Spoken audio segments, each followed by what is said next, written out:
Refresh.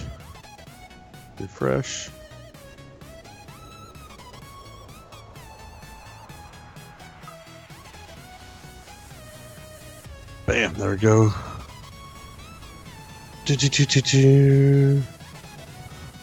Share in a message. Bam. Dekal. Bam. Send. Now to share. Live. What's up? Live right now? Yeah, we're live right now.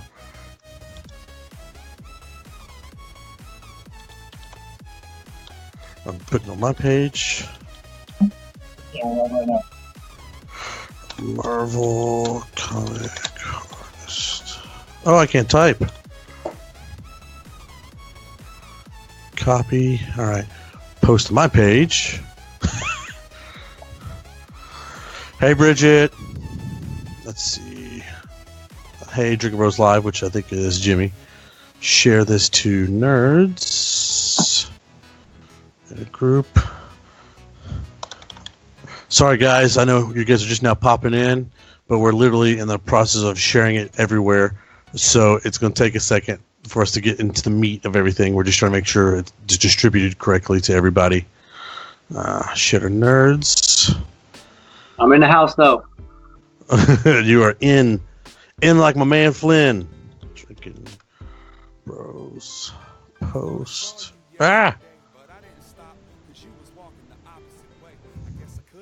Man, I'm having issues with computers today. At work, I had to type up a paper for we're working on a Jordanian engine. Was typing on it, and for some reason the R did not want to work with me, and it I think it's all groups.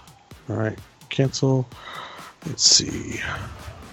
I'm trying to get to the actual live feed so I can. Okay, well, I'm on the live feed so I can see everybody. Okay, there we go. Can't see my face. Oh, it's Tommy. Okay. All right. Well, I don't know how many are in the live feed because the video went down on my end, so I hope it's up on everybody's end, but I can see the live comments. My boy Roy. Quick shout out to my boy Carter Roy. We were in the military together and roommates. Hey, Christine. Sorry. I get excited when I get to see some of my former buddies. Well, I'm Ethan Ward. Some of y'all know me in Drinking Bros Nerds. I'm also hashtag Ewok admin because I'm short and furry like a Ewok. And the person we are interviewing tonight, Mr. Jeff Dekal. He is currently a Marvel comic book cover artist, and if you are not following She-Hulk, which is what he's currently working on, one, you're being cheated of your eyes of orgasmic adventure for your eyes, and two, the story is just amazing, especially everything that happened after the current Marvel storyline of Civil War, where she was put in a coma for a while after getting her butt whooped by Thanos, and she's dealing with PTSD right now. So it's a really cool storyline right now. Jeff has been doing this for a while, and so Jeff, on that note, how long have you been drawing for comic books? Since 2012. Oh, nice. That's when I met. I was at a local convention in Miami, and it was the first time I'd obviously been to comic conventions before, but it was the first time that I got my own table. That I bought a table, and it was local, and the cost was really low, and all that. And I just figured, it's worth it. I just had my own art. I didn't have any comic book art because I hadn't done it. Hadn't ever drawn any superheroes. I grew up with it as a kid. I loved it, but just never kind of came on my radar as far as making that kind of art. And then I just kind of, Ariel Olivetti was there, who's an amazing artist that works for Marvel, and I just figured, I just went out on a limb, and I just was I just asked him, I just how can I work for Marvel? And he said, oh, there's an editor here doing portfolio reviews. So that's cool. Yeah, it's super serendipitous. So I went to the portfolio review the next day, and she liked my work, and then she gave me, she called me a couple weeks later, and Journey into Mystery was going through a whole revamp of the Kid Loki arc was ending, and they're changing the whole team, the character from Kid Loki to Sif, Lady Sif, and they're changing the writer. Everybody involved with the book was changing, and so I just met her at the right time, and she liked my work, and she gave me those covers, and then I've just been I really enjoy doing it. So I've just been just kind of hustling and continuing to ask for work since 2012, and it's only been till recently that I've just gotten like a lot of good kind of like A/B books. You know, I kind of did stuff here and there for the past few years, but recently I just finished doing the Hulk covers, Kingpin covers, and I'm doing Iron Fist as well. Yeah, for those of you who don't know, Jeff's not live on the video because he is actually physically working on Iron Fist #5 right now while he's talking to us. Yeah, just didn't want to be distracted. It's not a big deal. So I'm going to ask you some basic questions that it's going to bug me if I don't ask. So you grew up as a comic book fan? So yeah. I never really read them. I would collect the cards and then I'd watch the cartoons. You talking about the 91 like Fleer Ultra cards, like those Fleer things? Ultras, the Marvel Masterpieces, the Series 1, 2, 3, 4. That's awesome. Yeah, all the cards, man. That was what I was into, was collecting cards. And then I figured like I'm getting little mini covers in the cards, and then I'm watching the cartoon, and so I get the story in the cartoon. You know, I just never read the books. I just never wanted to. It just seemed overwhelming to walk into a comic store and see all the books. I didn't know what.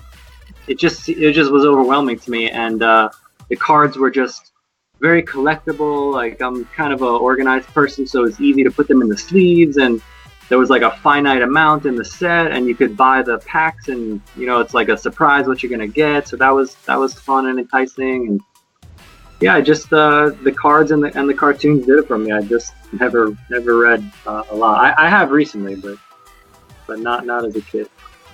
So there's not really an artist that you grew up enjoying looking at and see their artwork, comic-wise?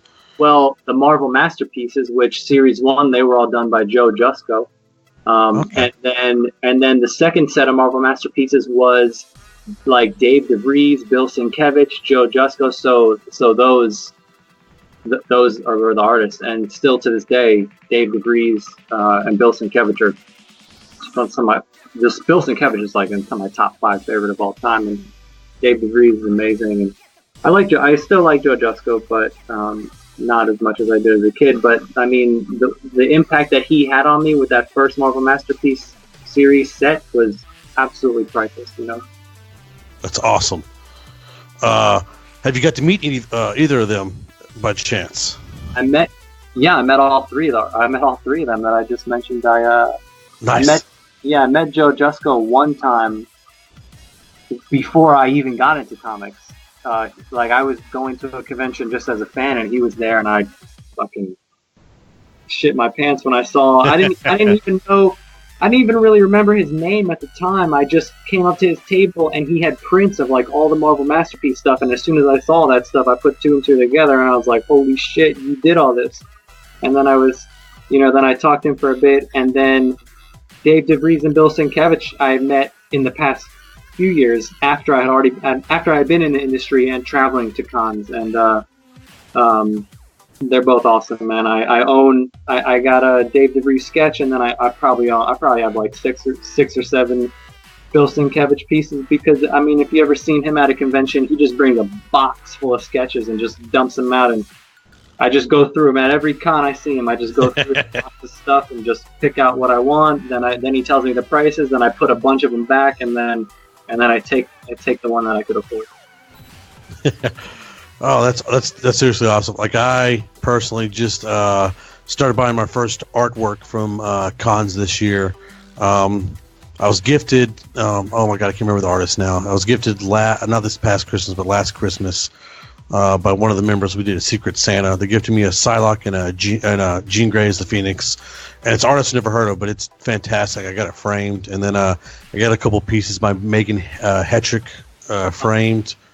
And I got a sweet pile nicely set up that eventually when I get to when I buy this house coming up that I'm gonna frame, I've got some Christopher Young from Young Justice, or Christopher Jones from Young Justice. I wigged out getting to meet him. Mike Grell for Green Arrow, and Mike Miller from Injustice. Got to meet those guys, all three of those guys at Dragon Con this past year, and I fangirled pretty hard with Mike Miller. I fangirled pretty hard. All right. But so that being said, I think that literally answered two of the first questions. I was like, "Who's your favorite artist and who's your biggest inspiration?" And you you nailed both right off the bat. So speaking of cons, how long did you go to cons before you became an artist and had your own table? Like, how long were you in the con circuit? I never traveled to one ever until I did work for Marvel. All I did was go to SuperCon, which is the one that's local in Miami. And only maybe for like 3 years before I started working in the industry. I would just go just as a fan. Oh, SuperCon's coming around, we'll just go. I just never I never thought I could do it to travel,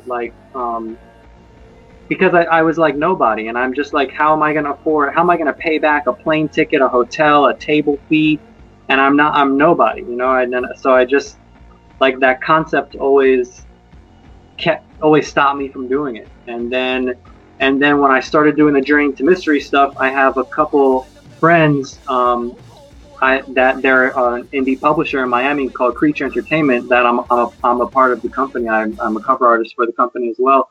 And they said to me, "Oh, now you got to come with us." And Heroes Con was actually the first convention that I traveled outside of Florida to. And they said to me, "Oh, you're doing stuff for Marvel now. You got to come with us." And I'm like, "Nah." I'm like, I've only done like a couple books, and they're like, "It doesn't matter. You're going to be on people's radars now." And I didn't even really believe them. I didn't. Like, I didn't understand really, but I went, and it was extremely flattering, that people had heard of me and they would bring me the books to sign, and it felt really good. It felt good that I would travel to another state and people would have heard of my work. That was the first time that anything like that had ever happened. That's awesome. So do you still get like super excited when fans come and see you and get you to sign their comics and sketches and whatnot? Oh yeah, man. Yeah. I'm just really appreciative of it. I'm just super appreciative because and like, I didn't even plan for this. I didn't plan for this aspect of my career, that I'd be able to travel to all these places and make all these new friends that half of them were like artists that I loved and looked up to before I was friends with them, and to meet people that follow my work, that live all over the country, and it's just a super, really flattering thing. And especially, I mean, I've been drawing since I was a child, so it's just kind of like proof that if you dedicate so much time and energy into something, like, it's recycled and it comes back. Bridget wanted to say that she said she spent a small fortune in ATM fees to make sure she'd get a print from you. A small fortune in ATM fees? That's what she posted in the live feed. And Timothy Hadley want to know if you're making it to Dragon Con this year. Oh, because of the frames that she has bought from the prints that I got it. No, I'm not gonna be at Dragon Con. I've never done. It's something you need to do, man. It's our, like, as our group, it's our big meetup for the year. Like, we have probably 60, 70 people minimal from the group go every year to Dragon Con, and we have like a huge get together while we're there. Right. Yeah, I want to. I've heard cool stuff. I heard it's like super unconventional kind of con, and it's crazy. It's 5 or 6 days of just 24-hour panels and events. It's nuts. Yeah, it sounds. It's a complete blast. For those of y'all don't know, he is going to be at Heroes Con the weekend of June 14th. I'm pulling up a calendar to get the exact dates. June 16th, 17th, and 18th, and it's going to be in Charlotte, North Carolina. That'll be Heroes Con.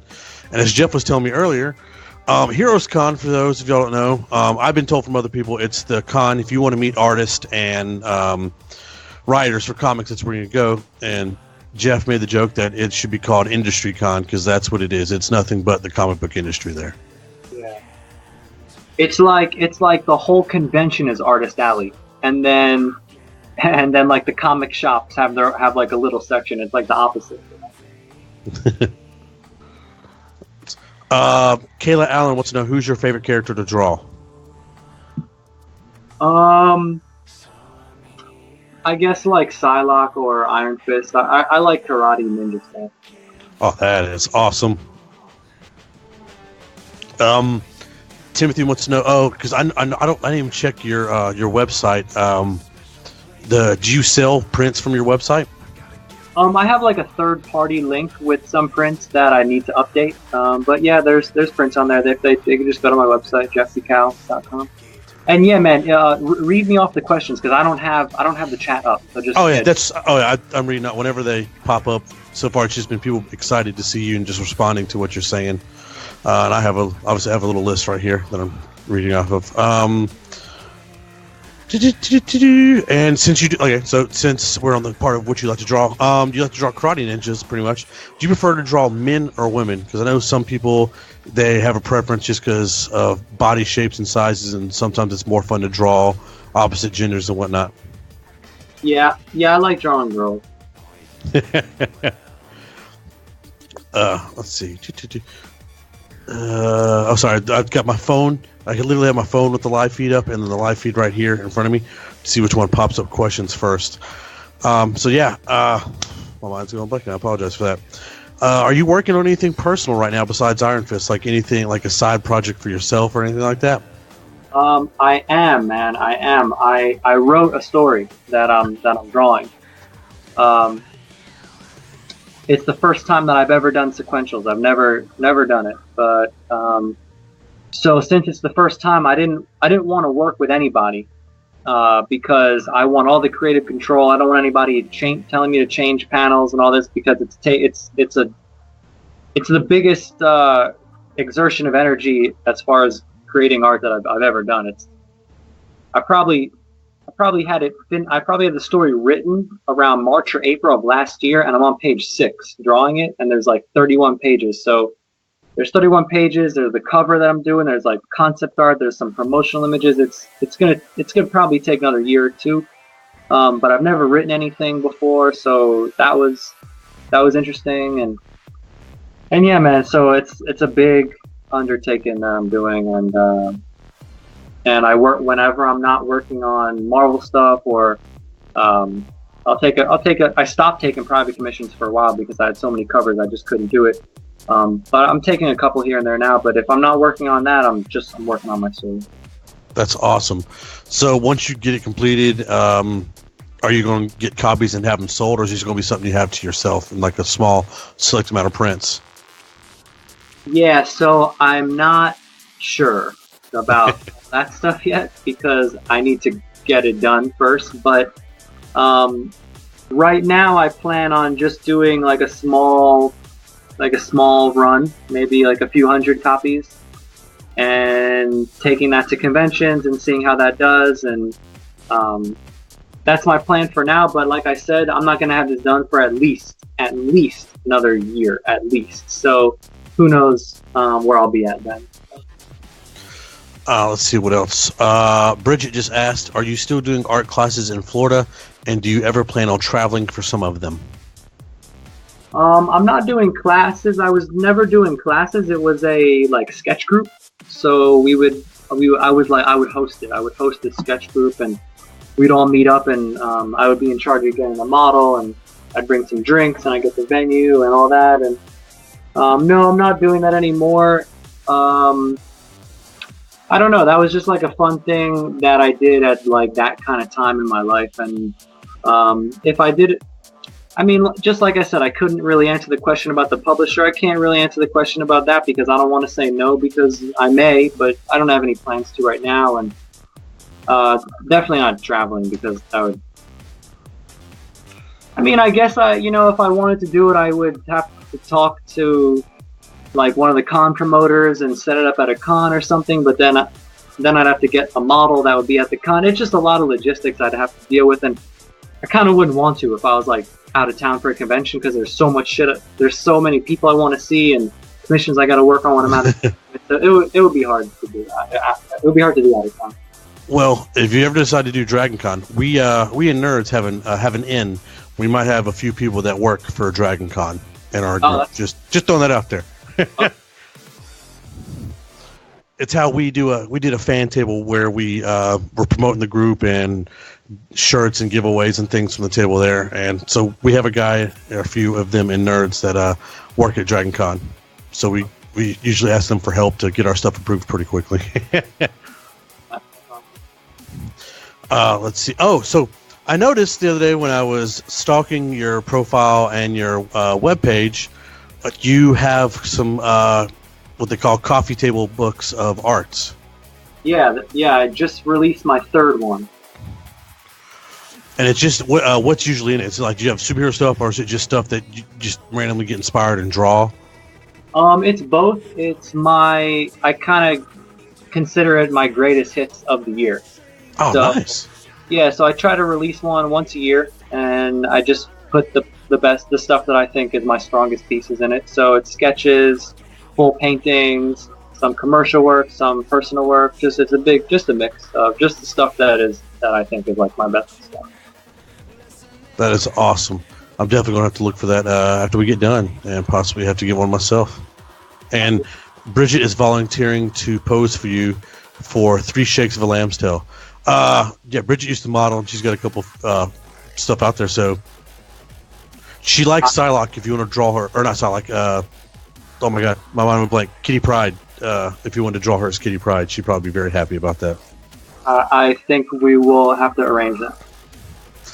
Anthony Danzer wants to know what's your favorite medium to work with. Well, I get asked that. I get asked that often. I don't know if I have a favorite. I like digital for certain reasons, and then I like watercolor, and I like just regular pencil, and I like pastels. Lately on my commissions, I've been doing like a mixed media thing. I've been doing color pencil, pastel, and watercolor. So I like that combination for commissions, but then my covers, like if I'm gonna do like a painting for a cover, I like digital because it's just extremely friendly to the artist as far as changing stuff and moving stuff and compositional adjustments and color adjustments, and it's a very low stress medium. As long as you know Photoshop and you know how to paint and draw and you're a good artist, it's a really low stress painting. It's a way to paint, pretty much. All right, yeah. That's awesome. Well, my mind just went blank. It's literally about what you were just saying. The digital. How do you draw digitally? Because when it comes to things like that, I drew a lot as a kid, but my drawing is it's okay now. If it's okay. So I wouldn't even know where, how, or what you would do to draw digitally. Yeah, it's really no different than drawing traditionally, except you're drawing on the stylus. You're drawing with the stylus on the tablet, or if you have like what's called a Cintiq, you draw on the screen. And within Photoshop or whatever program you're using, you just make the brush small, so it's like a few pixels, so it's like a line instead of a larger brush stroke. And you draw. And you just draw. The craze that's going on right now is the Procreate, which is this amazing app that's on the iPad. And you literally just hold the iPad like a piece of paper or a sketchbook, and you have a stylus, and you draw right on it, it's amazing. Like the pressure sensitivity, the reaction time from the pen to the glass is like perfect. It's crazy. So it's awesome. Yeah. So I when I was young, maybe around 2006, 2007, 2008, when I would bring up digital painting, anybody that's not an artist that I'd bring up to would say, what is that? When I try to describe it, they wouldn't get it. I'd have to say things. Like it's kind of similar to drawing. It's kind of similar to when you sign for your credit card. you're drawing on the screen, and then they kind of got it. But now a lot of people get it. It's much more popular now. A lot having to do with what I just mentioned about the Procreate on the iPad and stuff like that, because now it's taken it. Now it's more of a norm. It's not just for comic book artists and concept artists and people within an industry. It's now reached much further, like kind of when Facebook used to be just for college kids, and then when it opened it up to everybody, it became more popular. So when that happens, that's when when it's open up to the masses, that's when the wider understanding occurs, and I've noticed that. I've noticed that. Oh, I remember when Facebook was just for college kids. Oh, those were the days. Having to sit at college and you literally check Facebook. You check the front page of Facebook every day to see if your college had been added in, and you'd have to get with your college officials for them to email Facebook to get them to get their college onto Facebook's dossier or roster. It was insane. In 2005, you're like, oh my god, are we in? Oh my god, what is this? This is cool. Billy Strader wanted to know, besides Heroes Con, what other cons are you doing this year? I'm doing South Carolina Comic Con. That's not this weekend, but next weekend. I'm doing there's a SuperCon Retro. That's in Miami in April. I'm doing 5 Points Festival. That's in New York in end of May. Then I'm doing Heroes Con, then Denver, then SuperCon. That's in Miami again, and that's all I have locked in. But then I want to do Toronto and New York. So most likely New York, possibly Toronto, and then possibly some others that if I'm invited that are later in the year. I think Toronto's during Labor Day weekend, isn't it? It's August 30th. Okay, so yeah, Labor Day. That would be Labor Day, which would be Dragon Con. Maybe we can get people to invite you. Convince. I'll have to reach out and see if I can harass somebody to get you to invite to Dragon Con. Yeah, I'd be up for that, man. If you can get them to have me as a guest, I'd totally. All right. If Matt Ballard, I don't know if you're watching, but I'll be messaging you sometime tomorrow, Matt Ballard, to see what we can do. Let's see. Anthony Danzer says he does art as a hobby and to decompress from life. Since you do it professionally, what do you do to get away from it? I don't get away from it. I need to, though. I need to find things because it can become daunting and very stressful. And I often feel like if I'm not drawing, I'm wasting my life. I'm wasting my time, especially because I just mentioned I have my story that I'm working on, and I really want to live to see that through, and you never know, you're not promised tomorrow. You never know what's going to happen. So like I do get a little bit of anxiety if I'm not working, but so I do work a lot, but I really feel like being social and seeing friends and family and people that I care about and who care about me is part of my job. And I consider it to be part of my job because I'm alone, often working, and it's not healthy to do that, But when I was younger, it wasn't as much of an issue for me because when you're young, whatever, you don't care about a lot of things. But as I got older, and I don't really suffer depression, but it's in the background. So when I feel that kind of being more prominent than it should be, I take a look at my kind of where I'm at in my life, and it usually happens when I'm working so much that I don't get out a lot or see friends and family and stuff like that. So I noticed that years ago. So I don't let that happen because it's not healthy. So just be with people, just make sure to see friends and have conversations and live a life, because I forgot which podcast I heard this on, but it was something like, how can art imitate life if you're not living, or something like know. So yeah, definitely be diligent about your work. Work a lot, you know. Be serious. Experiment. Do everything you can with your work, but it should absolutely equally be part of your job to not be working and to go live and laugh and be with friends and family. And stuff like that. So I'm sorry. So it's almost like it doesn't matter what I'm doing. If I'm with people I care about, friends and family, I don't care. Like, I don't care what I'm doing, you know? Obviously I have interests and stuff, but it's irrelevant. Just get out and be with people you care about, and whatever you do is secondary. Bridget want to know, do you think digital art takes away from the passion of creating? No, not at all. It's almost responsible for where I'm at in my life right now, because I don't even think I could do my covers. I couldn't get the impact that I have with my paintings, like my painted covers traditionally. Like I learned how to paint with oil paint, but I haven't oil painted in, I can't remember the last time, years. 5, 8, 9 years, maybe even 10 years ago, and that's the only medium, that or acrylic painting is the only medium that I can kind of compare the depth of my digital paintings to. I guess you can get it with watercolor or gouache or pastel, but you'd have to be like super master to do that, and I've just been doing digital for so long that I'm not really capable of doing like a full painting. I could do pinup stuff and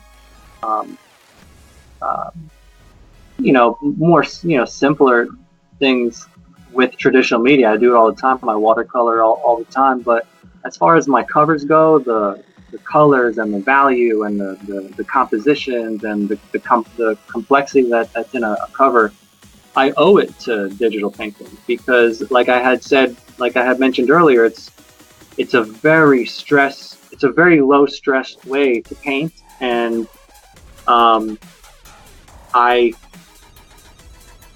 the deadlines for my covers are 1 to 2 weeks. Sometimes I get a little bit more. Yeah, it's usually not 1 week. It's usually around 2 weeks. Sometimes I get a little bit more. But I have to do them digitally. Sometimes I'll start them traditionally. I'll do a pencil sketch and sometimes an initial like wash-in with watercolor for my covers. But they're always scanned and they're always finished digitally with color. So no, it doesn't take away at all. It's just another medium, and it's just another just the next step in art. Like, I guarantee you, if you gave some of the old masters a tablet and a stylus, they'd flip out. They'd love it. I have to ask a quick question. Now, when you do the covers, do they give you the backstory of the issue? I assume they tell you what's going on, so you're not just drawing blindly that character on the cover of not knowing what's going on. Yeah, there's a few different scenarios. Usually if I do a variant, that's usually just make the character look badass. So I don't really need any story for a variant. If I'm working on a monthly book, then yes. So there's an array of working situations. One end of the spectrum being they tell me exactly what to do and I just do their idea when I don't have any say in it. And that happens. Then the other end is they don't know what they want, and I give them a few sketches and they pick one. And then somewhere in the middle, which this usually ends up being the way to go, is they may not know what they want or have a vague idea. Then I send them a sketch, and then that sparks some ideas for them. And then they come back and they say, Jeff, we like this, but we just got this idea. Can you add this? Can you change this? And usually I'm like, oh, that would be cool, so that's usually the winning kind of situation. That's a lot in 2 weeks, 1 to 2 weeks to do. Yeah. The hardest part is coming up with those with the composition. Once they approve it, then it's just kind of procedure, Okay. Like all the creativity and stress and all that is in the very first few days where I'm coming up with the idea and the composition and stuff. Tori Luckshaw has a question. She wants to know what creative projects are on the horizon. Just my story that I had mentioned, and right now I'm just doing Iron Fist. Hulk ended and Kingpin just ended, so I did those 2 arcs, and now I'm working on Iron Fist number 5. I believe that's gonna go for another arc. I'm pretty sure. I'm just gonna say it is to put that energy out there. So I guess just professionally, just Iron Fist right now. Yeah, and then my story. Then I work on my story, and all my free time that I'm working and I'm not out and being social, I'm working on my story. If I'm not working on Marvel stuff. Billy Strader wants to know: have you ever drawn Martian Manhunter? Never. Have you drawn any DC, for that matter? Just like pin-up commission stuff. Just okay. Batman, Catwoman, Poison Ivy. Just the main ones. Okay, so speaking of Batman, now I have for those of you who know me, I like Batman and ensembles. I'm not a big solo Batman fan because I feel DC, since Frank Miller, DC tries to force Batman down your throat. What is your opinion of Batman?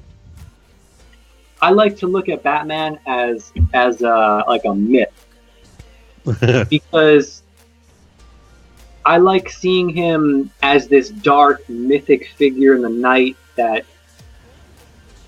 takes justice on evil men. Like I like looking at it as a fable almost, because I just don't believe Batman. I just don't believe it. It's like the things he does is so not believable. And obviously it's a comic book, so obviously there's a degree of that. There's a high degree of that with all comic book characters. But the way they write him, it's just too much for me because he's just a man. Yes. I feel we'd have a good time hanging out and drinking just by that statement alone. Yeah. He's just a man. And jeez. Yeah. Oh, man. I argue all the time on the page. I have massive, I call them Bat fanboy arguments, but then I'm a Marvel fanboy. But yeah, I argue all the time. I was like, he's a guy. He's just a guy. He's just a guy. Like, he's just a guy. And when I just said that line that he's just a man, I remember in the second Matrix movie when Neo's trying to get the Keymaker from the Merovingian. He's fighting the Merovingian's henchman. He blocks Blade with his hand, and then he puts his hand down. He's bleeding, and the Merovingian says, "You see, he's just a man." But he was in the Matrix, so when he's in the Matrix, he could fucking bend all the rules and create new rules and do whatever he wants. So it's awesome that he's just a man, but he could do all that in the Matrix. His mind is that advanced that he could do all that in the Matrix. But Batman, it's just regular reality, and it's just not. He just can't do any of that shit. Tori wanted to know as well, where do you draw your inspiration from? Yeah, I get that question a lot too. I don't even know how to answer that because without all the cliche things, nature, human anatomy, but I've just been drawing and making art, and this has been my career for so long that it's just my lifestyle. It's just like who I am and what I like to do, and I think of the opposite end of the spectrum like an athlete. Like, what's an athlete's inspiration? Like, they just love the game, and or maybe a football player just wants to fucking beat the shit out of people, whatever it is. MMA fighters, like, it's just their personality. Like, they just want to get out there and fucking fight people and everything, and that's just who they are. That's just in their spirit, So I feel like it's basically the same thing. It's just as I mentioned before, when I'm not drawing, when I'm not making art, I don't like. I feel like I'm wasting time, and I don't know where that feeling comes from. It's just how I feel. So I don't know if I'm like a slave to that feeling where I just always want to be making art and working to avoid that feeling, or I mean, it's probably a little bit of that, but then it's also I love it. You know, I love drawing a face. You know, I love drawing a pose, a figure. You know, I love capturing how light hits a body or a face. You know, it's just very very interesting to me, um, and I just love to do it. All right. Julio Salazar, who's in Nerds with us, he does some sweet artwork here and there.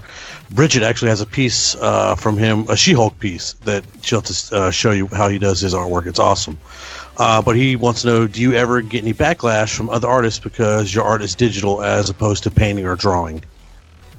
Well, it's both. I do both, but no, definitely not. Not in this day and age. Not at all. I'm thinking about it. Not at all. I've never. Not at all, because I know how to draw. Like, if you know, like, there are digital artists that don't really know how to draw and take a lot of shortcuts and rely on tricks and Photoshop stuff. And then when you see their figure drawings or something, they don't really know how to draw. So those guys might get it, but no, I don't get it because I know how to draw, you know? All right, let's see. And then Tori asked, because you brought up personal project, because she wasn't here at the beginning when you talked about your personal project. They'll take at least another year before you know that. She said she'd love to hear about it if you want to talk about it. Yeah, you didn't really. So, what is the your personal project like? What is the basic storyline behind it? So I haven't even really spoken very much about it at all. But I'll briefly kind of go over it. It's based on a dream that I had. I'm not going to get into the dream, but I had probably the most vivid dream of my entire life, and I remember it. I remember the dream like a memory. That's how vivid it was. So I figured, like, to waste this dream and to never like do anything with it would, like, I shouldn't waste it because it was so vivid. So I started kind of writing about it, or I just wrote out the dream and kind of enhanced it and expanded upon it. And then I said, oh, you know, I've never done sequentials. I really want to, and so then I decided to make this dream into a story that I'm going to create as sequentials. So I was writing the main character not as me, but like a guy, you know, just like a man.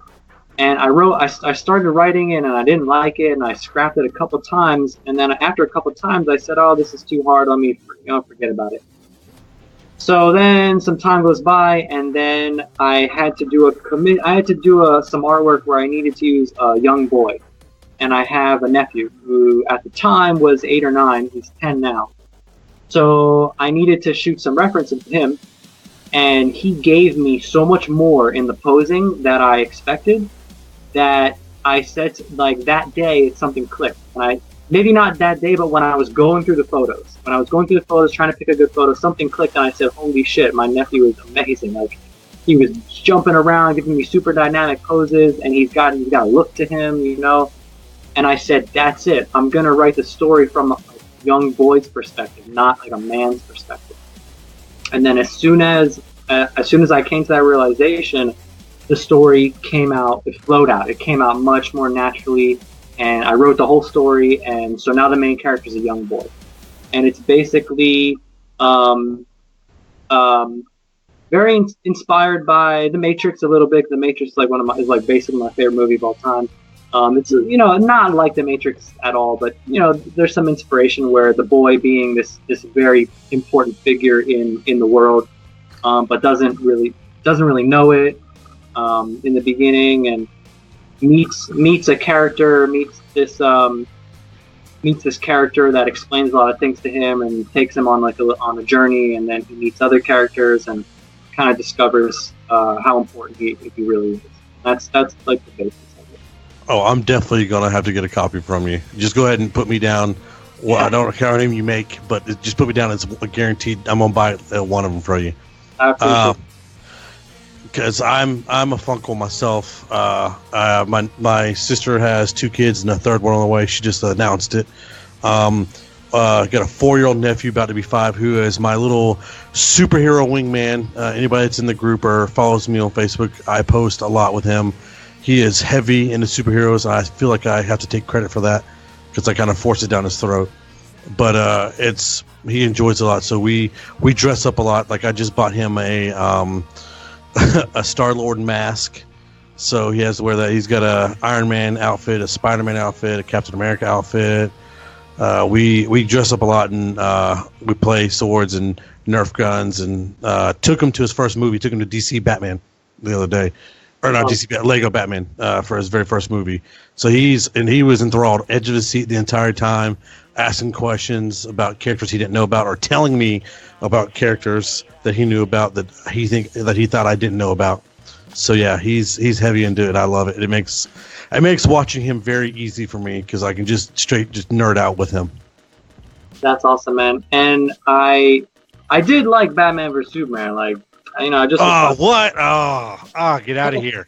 Yeah, but I liked it because I don't care about the stories in the comic book. Like I'm not like so attached to the stories in the comic book. I watched it for the movie, It wasn't like my favorite movie. Man of Steel, in my opinion, that movie was fucking incredible, man. Like I get shit for that. I enjoyed it a lot. I thought it was a different take on the origin of Superman. I really enjoyed it. I thought it was. I really enjoyed it myself. I never even cared much about Superman until I saw what's his name, Henry Cavill. Like that guy is Superman. Like that guy is like that guy to me. That guy to Superman is kind of like for me. I'm sure many people would disagree. Pierce Brosnan to James Bond. Like that was my James Bond when I was a kid or whatever. So like the other actors that played Superman, they were great. But when I saw him play Superman, like get angry like that and shoot the fucking red eye beam out of his eye and scream and get angry, that was awesome to me. I'd never seen Superman ever do that, and I just like seeing that rage in a character, because when you're fighting that much, you have to have that rage in you. You can't be this like all good, kind of character. And that fight scene with Zod at the end of that movie might have been the greatest fight scene in movie history. That was bananas, Yeah. Fighting out of the atmosphere onto a satellite in space, back down, burning into the atmosphere, into the city. Like, I just can't say enough about that fight scene. It was amazing. See, I liked Man of Steel a lot. I liked Ben Affleck as Batman, as an old crotchety, angry Batman. I really enjoyed that. I liked Lex Jr. because it's not Lex Luthor. Everybody forgets that. He says, my father is Lex Luthor, so he's a junior. I enjoyed that part. I thought Gal Gadot nailed Wonder Woman. Like, I'm so stoked for Wonder Woman this year. So excited for that. I'm actually, when I go to AwesomeCon in DC, I'm going to see it with Tommy. I'm excited. Like, what else in the movie? I thoroughly enjoyed everything up until they put the Doomsday story spin in the movie. I felt if you're taking out the Doomsday storyline, because they made two storylines in one movie, and it kind of felt like it was too much. I felt they should have made the fight between Batman and Superman longer. Yes. And at the end of it, although I disagree with the whole Martha, now we're best friends because our mom's names are Martha. I thought that was dumb. Everybody says that. Yeah, I mean, I feel the same way. I feel the same way, but, sometimes people just resist things like too much. It's just appreciate, I was doing a panel. I was doing a panel at a con one time, and there was some kids there, and I can't remember the exact situation, but basically what happened is that I'm gonna get this wrong. Basically, the kids, I forgot what it was, but they just like didn't. Not that they didn't appreciate the movies that are coming out nowadays, but one of them said something, and I said to them, I go, do you know how lucky you are at your age that you're seeing these characters in the movies portrayed as they are, with the acting, with the special effects, with the fucking costume concepts, with all, like when we were there, like you're just so lucky to see that now, like at your age. When we were younger, I mean, I'm not that old, but it was nothing like that. We had Ninja Turtles. Yeah. We had Michael Keaton Batman. Then we had the awkward Val Kilmer and George Clooney Batman, and we had we had the TV show. We had the Dean Cain and Superman in the TV show, and the Flash. That's about it though for us when it came to live action superheroes during that time frame.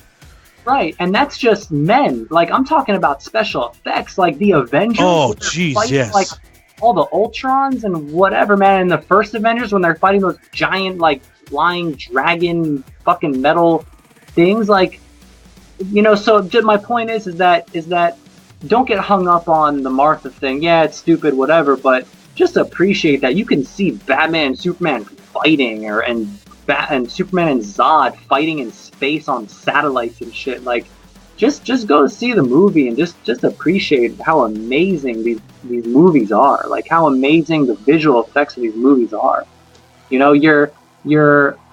People cling to things. It's human nature. It's human nature to not want change, to resist change, and to cling to things that they know and everything. But go see these movies. Like, just let go.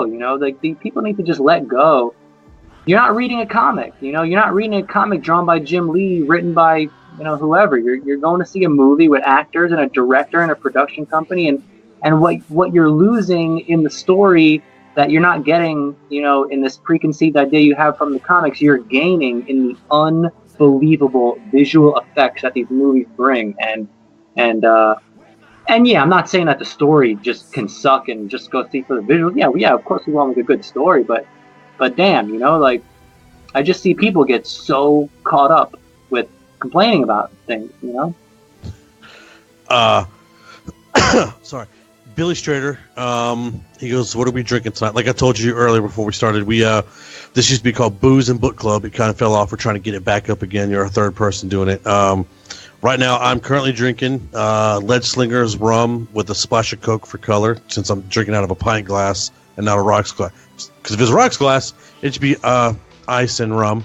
And Billy, want to know if you're drinking anything while we're doing this. And then secondly, do you have a preferred drink while working? I'm drinking water. And my preferred drink, I just found out about this. I don't drink alcohol a lot. If I drink alcohol, I drink Jack Daniels or Hennessy. Those are my two go-tos. But I like this thing. It's called golden milk. It's like turmeric. It's not alcoholic, obviously. It's like turmeric and like a bunch of other spices, and you add that. You can add it to milk, but I add it to like cashew milk or almond milk, and then I put some honey in it. And the turmeric it's a spice, so it turns it golden, and you heat it up. It's fucking delicious. I'm super on that right now. I'll have to look that up and try that out. Next thing, now you said you like to draw ninja characters, mainly Psylocke and Iron Fist, but do you have a favorite character just in general, a favorite comic character? Well, those two. I like Wolverine when he's like in Japan, obviously. Nice, because doing ninja stuff. I like Aeon Flux a lot. I really like that character a lot.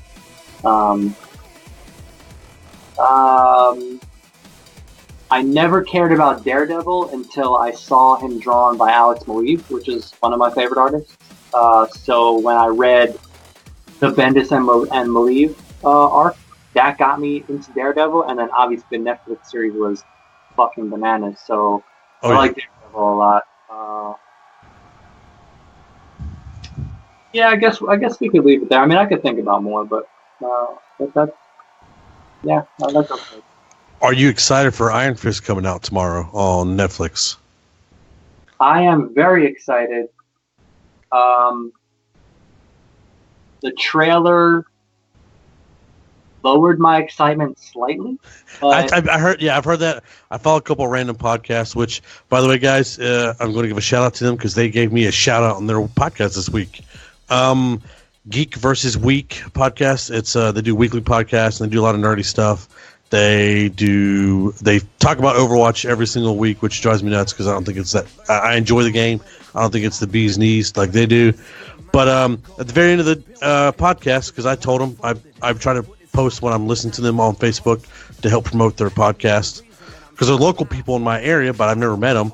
And I got a big shout out for them because I listen to you guys every week and I love listening to y'all. So they went on for a couple minutes about how awesome I am for following them. They have no clue who I am.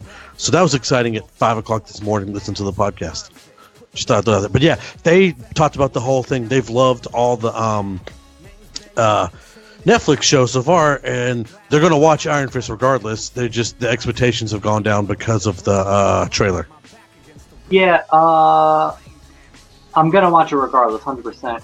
Oh yeah, me too. I like the trailer. I like all the fight scenes look pretty good.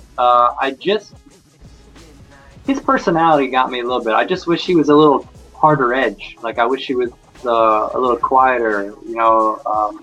I mentioned this to a buddy of mine that how do you get taken?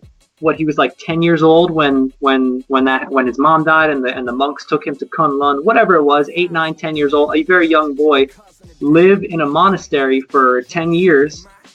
How do you come back from that being like uppity and a little flamboyant and like he is in the trailer? You're being trained in martial art, in like God mode martial arts by monks in another dimension. I just feel like he wouldn't act like that. But a buddy of mine said, well, that's how he was in the comics. Like he would get on Luke Cage's nerves and shit, acting like that, and whatever. I mean, if that's fine, whatever. I just it's just in my head. I just rationalized it as I just mentioned. So that's me. So going back to what I was saying about people having these preconceived notions, so I'm trying not to do that. I'm trying to just watch it, but I feel that a little bit. Aaron said, what initially drew you to comic art drawing versus other type of art drawing? Aaron, earlier he said he got into it because he collected all the Marvel cards in the early 90s and the cartoons, and that's what kind of got him on the whole comic kick. He didn't really read the comics themselves. He just watched the 90s cartoons like us and collected the cards. Yeah, that's about exactly the same thing that I did. I always liked drawing fantasy stuff. I always liked drawing things that you couldn't see in regular reality. I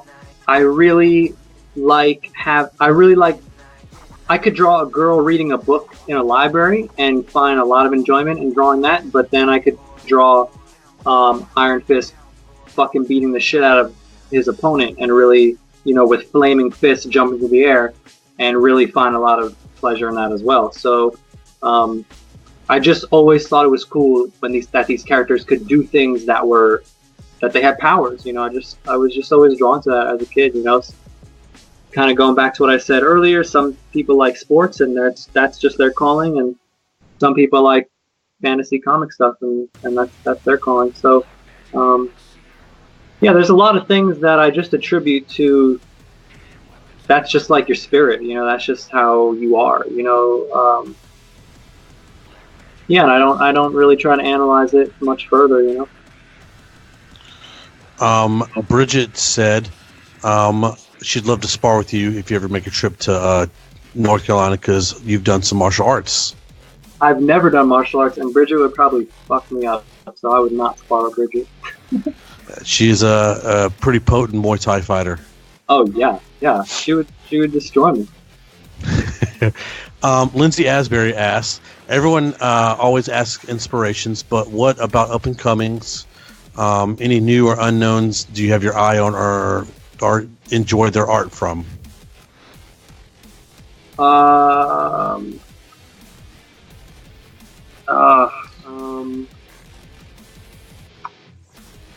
I mean, there's so many artists that I like, but I can't really put them in the box of up and coming, because I don't really know what that means. Does that refer to age? Does that refer to up and coming like they've been drawing and doing art for a long time, but they're up and coming in the industry? So I don't know. It's just a really vague description, but there's tons of stuff I see on like Instagram, that I'm like, oh my god, I never heard of this person. That's amazing.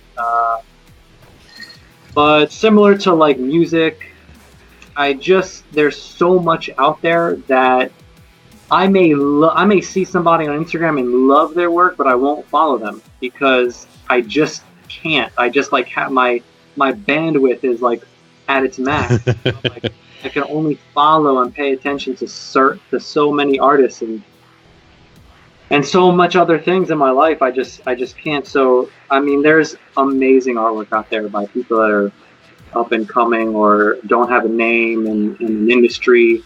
But I mean, if I like their art, then that means they've been doing it for a long time. So it's, it's not like they're a newbie or something. They just don't have like a name. And if you look at the big picture, I don't really have a name. Like when you come outside of comics, like who am I? So it's you only have a name like subjective to whatever industry you're in and stuff like that. That was like a long answer. I don't even know if I answered. I need a quick shout out to my buddy Angiko, one of my Filipino army buddies. Kamusta kaibigan ko? Maglasing tayo.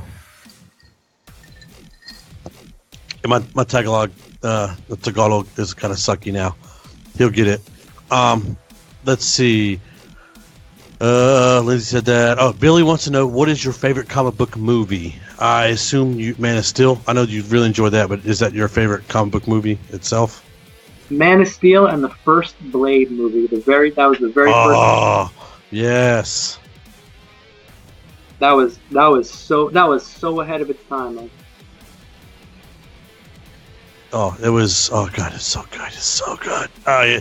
Wesley Snipes just came out and said he'd be glad to do another Blade movie if they make another one. I know. I don't know how. I'd see it, but the sequels were not as good as that first one. I could. There's bits and pieces I was kind of like, but I loved all three. I got all three. I had the soundtrack for 2 because I was heavy into dance music before it got popular. I'll call it hipster moment there. I really liked dance, trance in 97, 98, 99. I was really heavy into it. So when Blade 2 came out, I was like, hell yeah, this rocks. Yeah, and also in the first one, I mean, Steven Dorff, the guy who played... Oh, yes. Shit, man, like, that was... He nailed that so good. Like, he was such a cold, nasty, heartless character, All right, Pacheco, I'm probably murdering it. Jorge, or George, said, pick an X-Men to die. How would you draw their death? Oh my god. I don't know, man. I don't know. I got excited. I was hoping you were going to say the one X-Men that everybody hates.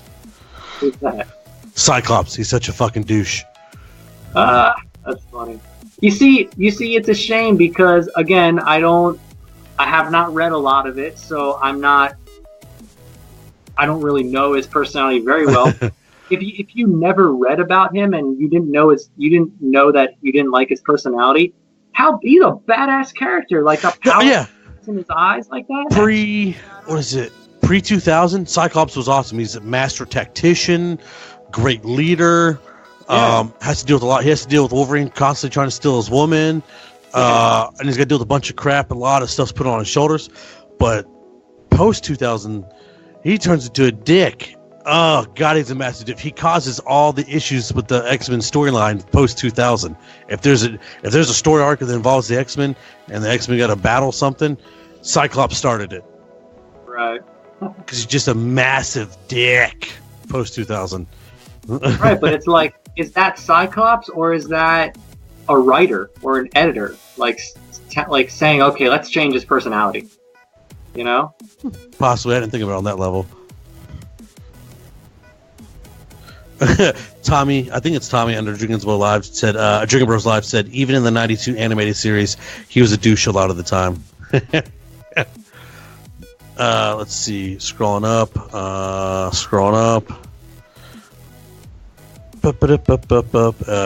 Okay. Is there Billy wants to know, okay, is there a TV show or movie that isn't a comic book that you think would make a kick-ass comic? Man, I don't watch a lot of TV.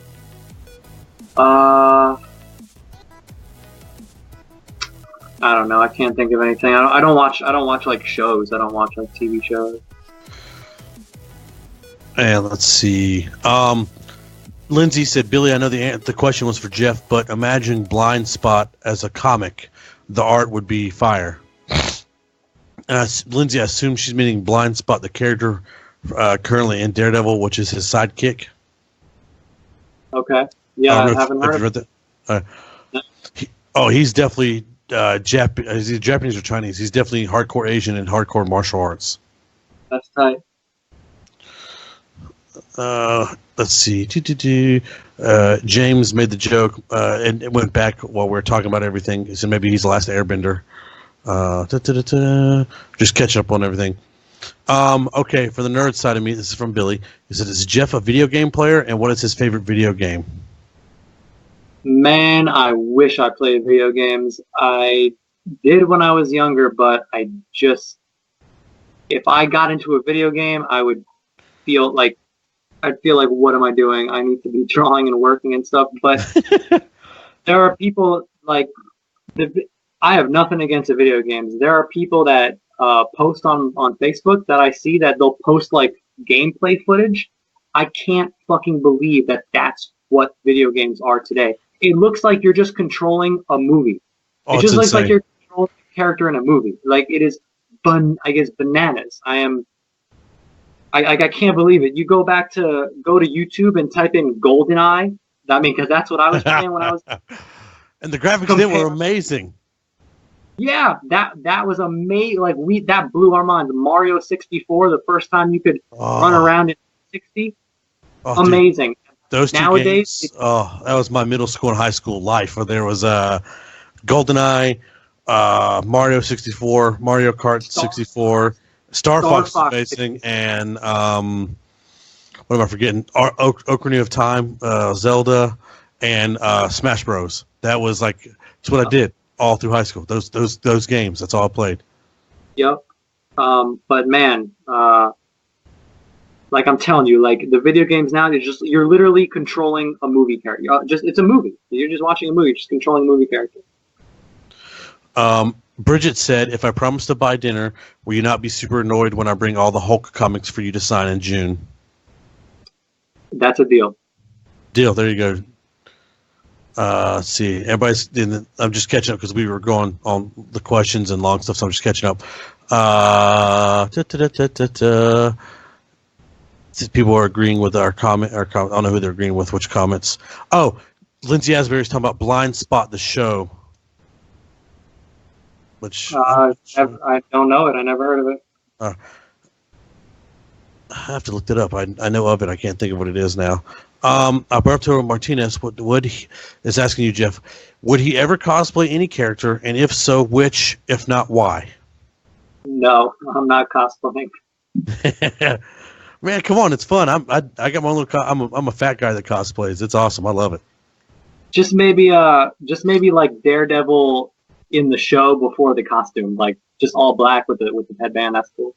Oh, that was a pretty popular cosplay last year at Dragon Con. Yeah. The pre-armor. Yeah, I saw that. Drinking Bros Live wants to know Captain Marvel or X-23. Not sure exactly what that is. If it's drawing or if you like, it's just that it's either or. X-23, 100%. Have you seen Logan, by the way? I have, and that little girl is unbelievable, man. That was amazing. That was everything. When she came out with that dude's head. Yes, it was so awesome.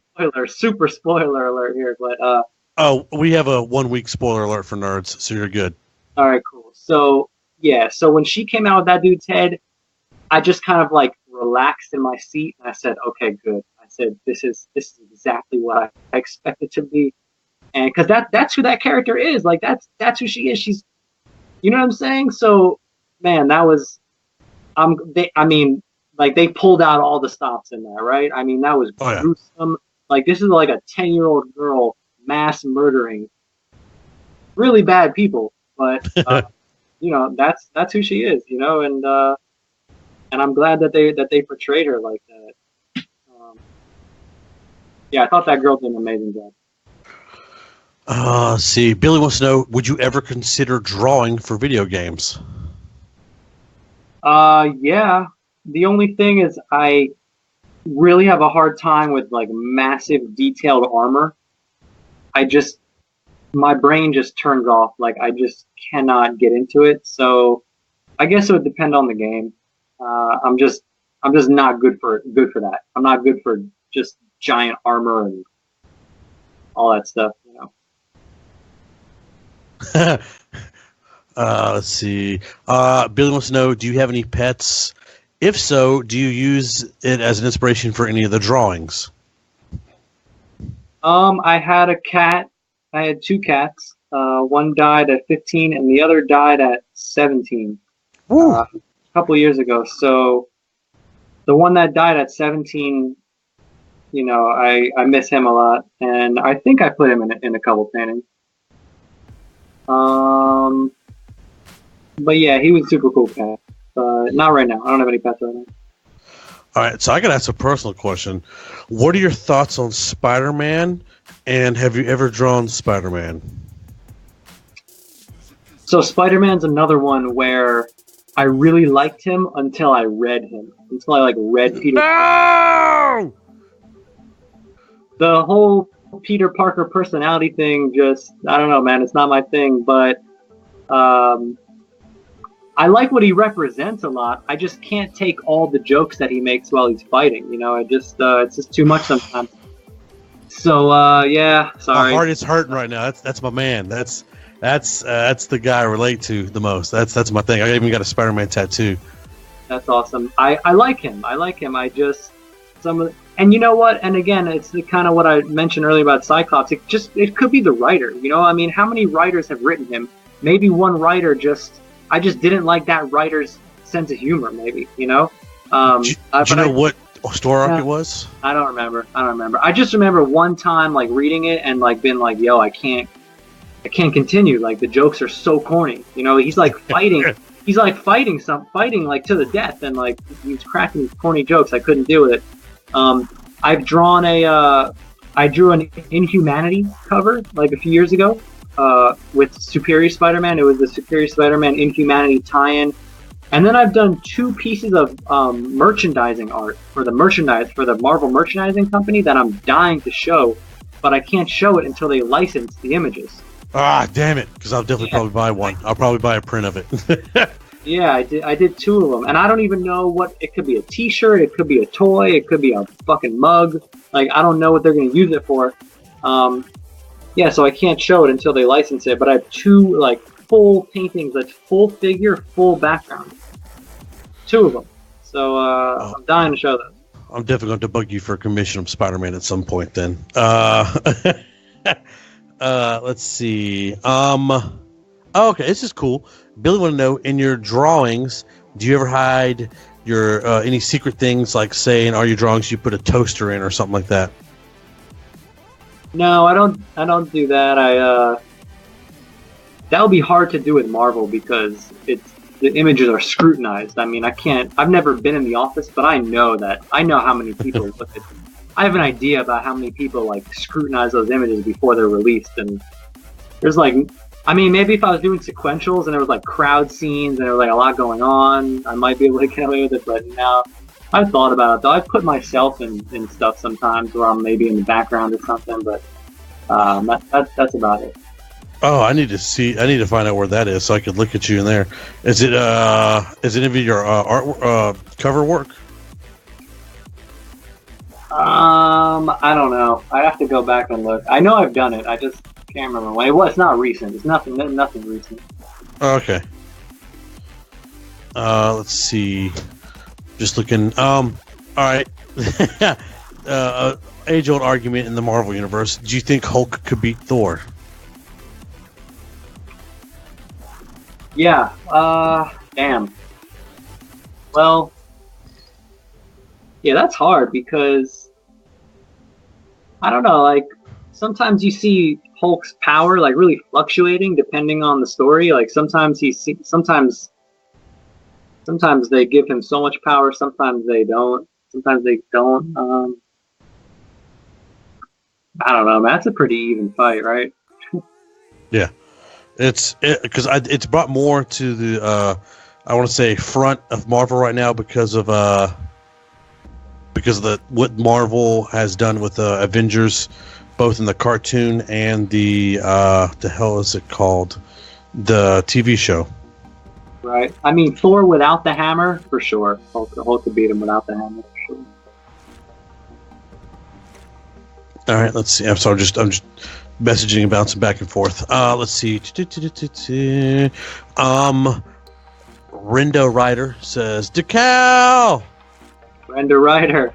That's my friend. I've known Rendo for a long time. Rendo, what's up? That person has the blue check mark, so I know it's an official Facebook thing. Rendo Ryder. Rendo Ryder is official. Eric Bennett, his favorite character to draw, he said, is Psylocke and Iron Fist, and it's mostly ninja type characters. Yeah. And like, I'll answer questions about whatever, man. Like, it doesn't have to be like, what's your favorite comic book character, who would win a fight, you know? Like, I'll talk about whatever. So, one of the other questions I'll ask you, who is the next dark-haired girl with issues you're going to draw?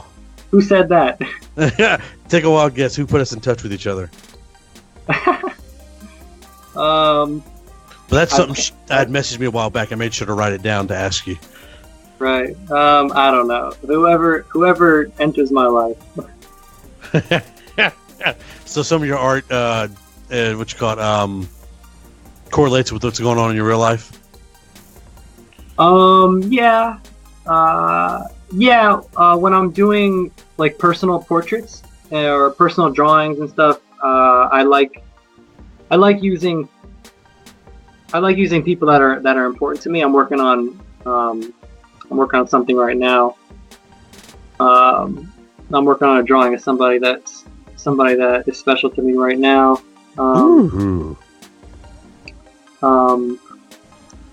But I also use my friends in my covers. You know, like most of the covers are my friends. You know, that pose for me. I don't think I've ever like found a model somewhere and like hired them to come and pose for me. Like it's always people I know. It's always my friends. You know. So that's important to me. Like Kingpin is like my best friend. Awesome. Yeah, and Iron Fist is a good friend of mine. So like that's important to me, is to use people that are important to me in my work. Whether it's personal or commercial work, I like doing that. You know, it just makes it. I feel like it makes the work. Obviously, the work is very personal to me. I'm creating it, you know, from scratch, but it just makes it that much closer to me and that much more part of my life if I'm using my friends and people that are significant to me, like in my work, as the characters that I think are awesome and all that, you know.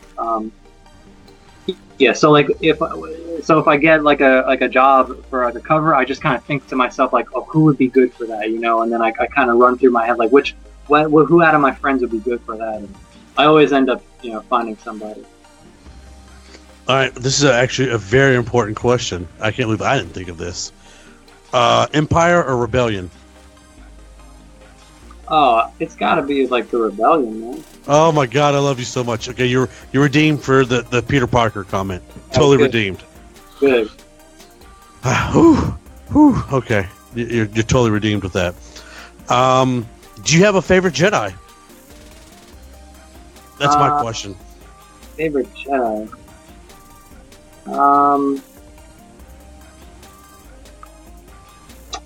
Man. Well, I'm with the Rebellion, but I thought Darth Maul was super badass. Oh, you just won Tommy's heart. She is obsessed with Darth Maul, and she got to meet Ray Park the other at a con recently. I'm obsessed with Ahsoka Tano right now.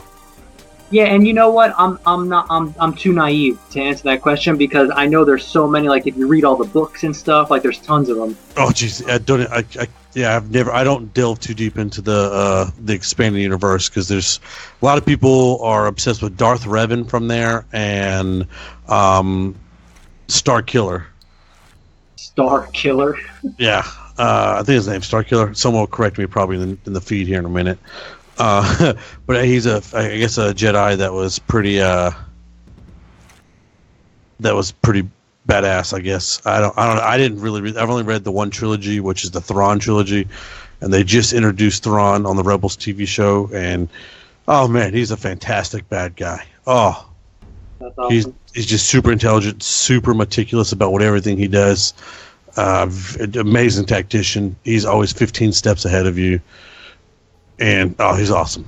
I just think the concept of Jedi's it's a really really dope concept. Just anytime, and this relates back to martial arts and Iron Fist. Like anytime you have to do like super disciplined training for like years or decades in order to like be a master at the skill that you possess. Like I'm really into that. I'm really into like that concept.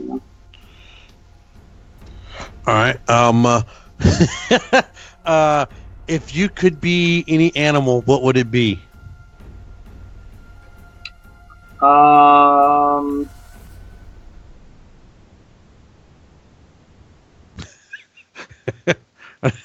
Good question, Billy. Some kind of bird or some kind of cat. Tori wants to know if you're single. Yes. Oh, and Tori, if you haven't looked him up, he's a pretty good-looking dude and pretty in shape. Just throwing it out there. I'm confident with the way who I am that I can admit when a man looks good. Since your knowledge of Star Wars is kind of limited, they asked who your favorite Sith Lord is.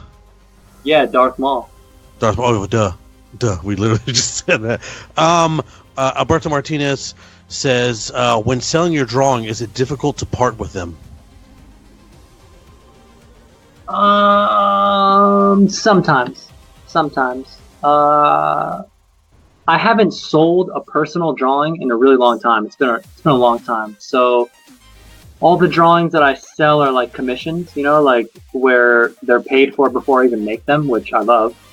And there's been a couple where I finish them and I'm like, ooh, this is a good one. But I like that I send them out into the world. I think that's a cool concept, how I can make it and just send it out into the world. All I get is some kind of combinations of letters and numbers, and I write that down with a stick and some colored liquid, and I just give it to somebody in a building, and then bam, it's sent out to the world. I think that's cool. So I like that. But yeah, so I guess that is. All right. Bridget want to know, if you weren't an artist, what would be another calling you'd enjoy as a career? Something in science. Ooh. Or something with animals. Something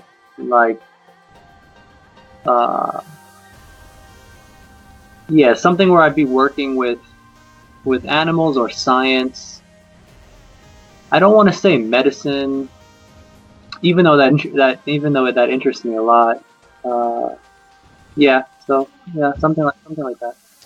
Since you brought up science, Star Wars or Star Trek? Oh, I like them both, man. And I really like what Chris Pine is doing with Captain Kirk. Oh man, I'm loving him as Kirk. I'm upset. Anton Yelchin passed away for. Yeah. Oh my God, Chekhov. Yeah. I've met Peter Mayhew twice. What? I've met Peter Mayhew twice. Met him in 2007 at WonderCon in California, and then this past year at DragonCon, or 2 years ago at DragonCon. That's cool. Yeah, I don't get the whole comparison to Star Wars and Star Trek. The only similarity they have is the star. Is the word. They're completely different concepts. Yeah. They just came out around the same time, and that's it. There almost no comparison except they're in space. Yeah, this Trek is all science-based, and Wars is all fantasy-based. Yeah, and spirituality and stuff, yeah. Billy Strader wants to know, football or baseball? I don't like either. I don't like sports. I like ping pong and tennis. Anthony Danzer answered our thing about, it's a Star Killer is right. Vader found him as a child, and he ended up being trained and then betrayed by Vader. So then he became an instrumental piece in founding the rebellion. That's cool. Billy Stritter, if you could have dinner with one comic book character, who would you go to dinner with? Dinner? Psylocke. Yeah. So I assume you've seen X-Men Apocalypse, right? I have. I liked Olivia Munn a lot. I liked her role a lot. I wish she had a larger role. Yeah, for her, who she is in the geek community, I thought she was going to have a lot larger role as well, because she went through an insane amount of training to get that character on point, and I thought she nailed the character. Yeah, and absolutely. Like her look, her fighting was super dope. I wish they didn't show that super sick scene where she does a flip and slices through the car. I wish they didn't put that in the fucking previews. That would have been, yeah. God, like that you. Oh, that'd have been so much better to be surprised with that. Yeah, exactly. I get it. You got to sell the movie. That was an amazing little scene, but damn, man, that would have been so cool if they could have just waited. You know?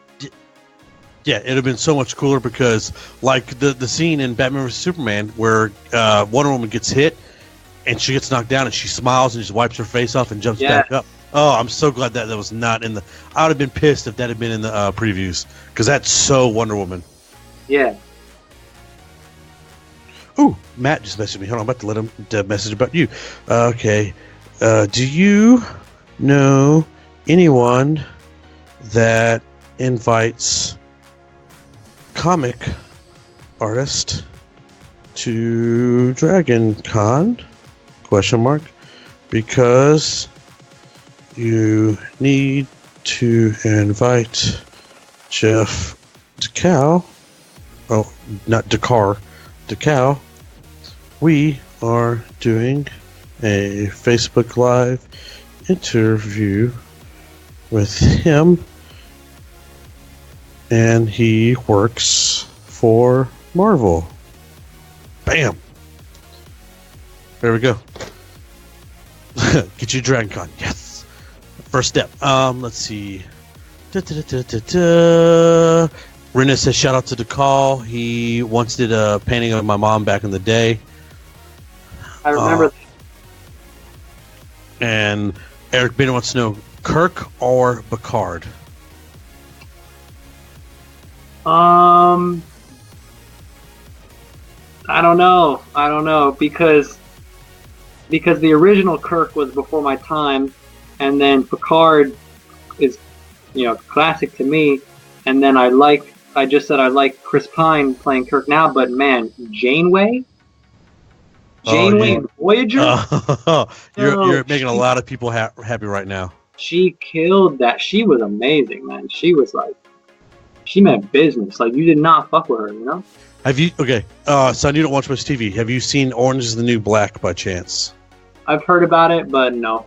Janeway is a Russian, or not Russian, but like some Eastern Europe. Maybe it is Russian. She runs the kitchen in the prison, and oh, dude, she's badass in the show. Like she runs the prison through season 1 and part of season 2. That's funny. Oh, it's awesome. She's awesome. They call her Red because she's got bright red hair. She dyes her hair. Let's see. Just trying to catch up with the coach. Mason, what's up, buddy? My coworker is here. He made sure he said, "Hey, yeah, let me know when you do the live so I can watch." Favorite G.I. Joe character?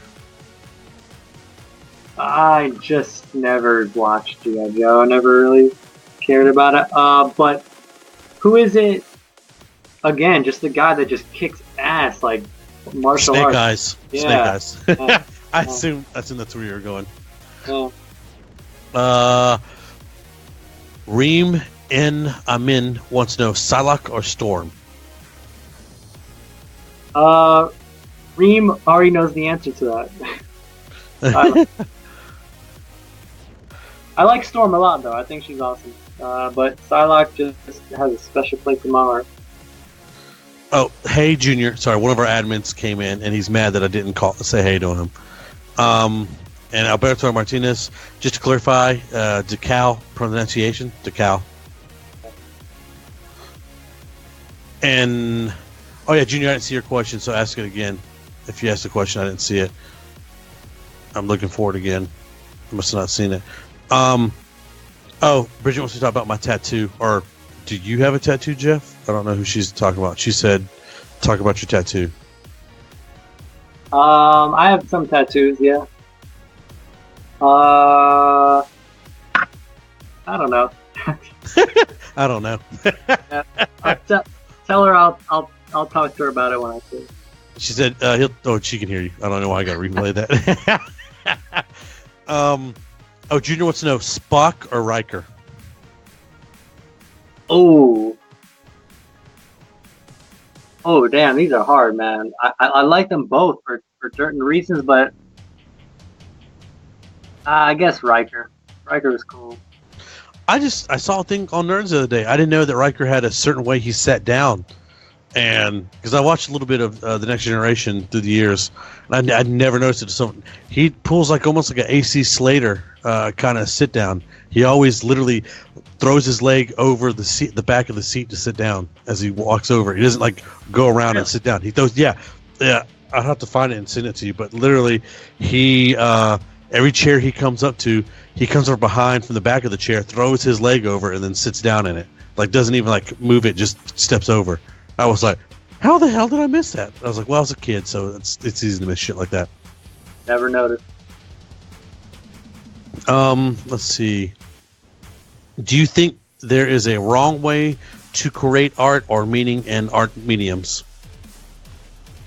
What was the question? I'm literally repeating exactly how it was written. Do you think there is a wrong way to create art or meaning as art mediums? Is there a wrong way to create art? Yeah. No, there's no wrong way to create art. Art is not something that you're not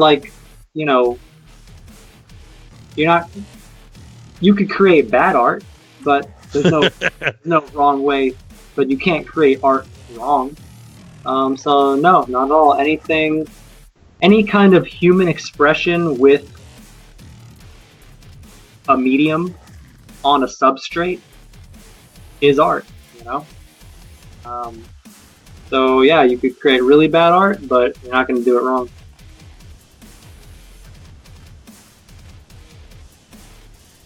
Oh, sorry. So, I just got excited. I got a notification of people want to join the Nerds group, and it said Mike Miller. I was like, shut up. It's not that Mike Miller, is it?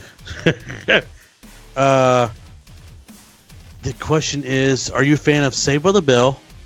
And if so, who did you have a crush on? Jesse, Kelly, or Lisa? Yeah, when I was a kid, totally watched it.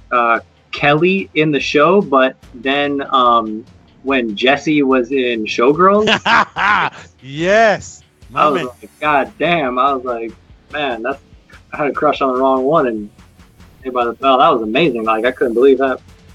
That's yes. Oh, I'm 100% with you on that one. Billy wants to know, do you believe in ghosts? I believe in something, but I don't believe in the traditional ghost coming back to haunt someplace or I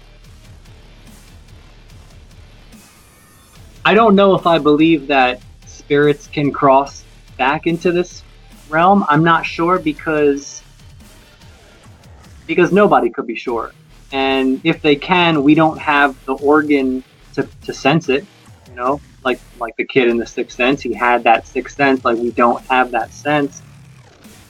I know that there has been I've experienced some weird things that I couldn't explain, but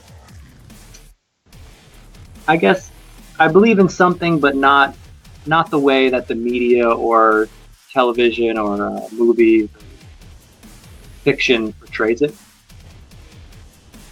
All right. Tori says, "Do you ever play with different mediums?" I've used a lot. I've used a lot in my, evolution as an artist, but right now it's digital or just digital, just pencil, or mixed media, which I like to use color pencil, watercolor, pastels, and then sometimes after that I'll touch it up digitally. So that's what I'm working with right now. Reem wants to know, Biggie or Tupac? Tupac, 100%. Greatest lyricist ever. And Bill wants to know preferred music style. Well, I like rap music. I still do. I like it less now than I do when I was a kid. For obvious reasons, if you know about rap music, it's changed a lot. And I've changed. I literally had the discussion today at work with my coworker. There's like, you don't think, gotta get what name he said was Eric Chance the Rapper. I was like, dude, that's a rap's crap now. He's like, what do you mean? I said, you don't have any more lyricists. I said, early 2000s, Murphy Lee came up with a song. It was his only hit song, and literally it describes rap to a T right now. What the hook gonna be? I mean, you just have a lot of young kids, and they're making the kind of music that they like, and it's gonna resonate with other young kids and people who like that. But there are still amazing MCs like Royce the 5'9", all of Slaughterhouse. Eminem's my favorite. Mayday, my friend Recognize and Burns. They're amazing lyricists, who make great music. But as far as like mainstream goes, I don't love rap anymore. But I've been just, I like a lot of indie stuff. I like my friend Reem put me on to Tame Impala. That band is really cool. I like a singer named Sev DeLisa, a singer named Doja Cat. I don't know. There's a lot of indie kind of new. I don't know what to call it. But I like how on YouTube where you could put somebody in, and then on the side it brings a bunch of related stuff. So that's fantastic. I found a lot of cool music like that. Let's see. Billy wants to know, have you ever been scuba diving? Never. I'm equally as interested in it as I am scared to do it. Oh man, it's terrifying and fun at the same time. I did it when I was stationed in Hawaii, and it's amazing and scary because that water's so clear you can see so far out. So if you got something coming at you, you got enough time to realize you're gonna die, and that's about it. Yeah. Oh, I can't really do anything. This sucks. I see my imminent death coming. Yeah, I've snorkeled, but that's it. Oh, Firefly. Are you a fan? No, is that a TV show? It was a one-season TV show on Fox, fucking 14 years ago that people can't let it go. No, I didn't watch it. It's got Alan Tudyk and Nathan Fillion in it, and they're fantastic in it. Reem wants to know, what about free diving? I'll just sit on the boat and she can do that. I'll just let her do that. I'll hang out with you and have a beer on the boat because I can't go out that deep of water, and oh god no, I'm terrified. I'm short and Italian, so I'm covered in hair. When I get in the water, my hair slows me down. It doesn't make me slick like an otter and faster. It slows me down. It's not water resistant, so I look like a tasty treat when I'm soaking wet in the water. So I'm very cautious about how deep I go when it's open water. Very cautious. What year was it? It was I think it was the first year I was in Hawaii. We're at Waimea Bay, hanging out, having a good time. playing in the water, and then lifeguards screaming to get everybody in. We come running in. There's an 8-foot tiger shark coming up on shore, and it's massive. You can see it. 8-foot tiger shark, and you can see it clear as day. And it just hangs out by the beach the rest of the day. I didn't get back in the water for 6 months. I was terrified. Yeah, you're so. It's such an alien environment. You know, it's not like we are so not meant to be in that water. You know. Yeah. So I mean, that like not having the control is so scary, and knowing that these creatures are like perfectly streamlined and like perfectly evolved, like to be in that environment. You know. I mean, they're so evolved to be in that environment that if you take them out of it, they can't do anything. They just flop around. Like, at least we can swim, you know, if we go into their environment. But I mean, that's how much more adapted to their environment they are. So just knowing that. It's terrifying. Just knowing. Cheers, Troy. Buddy jumped in. Bridget says we should take a group trip to Thailand. I got to get a passport. Yeah, that would be crazy to go to Asia. And then me and Jeff are gonna get drunk and go chase ladyboys. I'm just throwing that out there. You don't get. Oh, I'd say we're gonna hook up with them. We're just gonna chase them. I'm gonna set that out. Nah, man, like Hangover, man. Come on. I'm gonna set that out. Tori wants to know, do you enjoy boating or the ocean? I'm not a big ocean person, and I get seasick pretty easy, so not really. Oh, you're a lake guy like me. Yeah, I like that. You know, or we got the Everglades here in Florida. So. Oh hell no! Too many gators. Man, they're so scared. Like they're just like big lizards. You know, like when you run up on a lizard, that thing runs away. Like unless you're in the water looking like food, like, you know, if you're on a boat, they're not gonna jump onto a boat. I bet if there's a video, I gotta find that video, man. I'll share it to you in a message. That giant alligator, I saw that. The one they jump on the airboat because they pull it right next to the shore, and he comes on the airboat, and everybody jumps off. No, I didn't see that. Damn. Oh no, it's terrifying. They pull up in a boat next to the shore, and there's a gator, and he's above the railing, and just sitting there. I mean, they get within I'm like, all right, this is like, I'm seeing the video. I'm like, all right, he's jumping on the boat. There's no reason someone would videotape this and show it without getting that damn close. And the gator jumps on the boat, and everybody damn near jumps out. I'm like, hell no, I'm going to the highest point of that boat because I get in that water, I'm screwed because he's already jumped on the boat.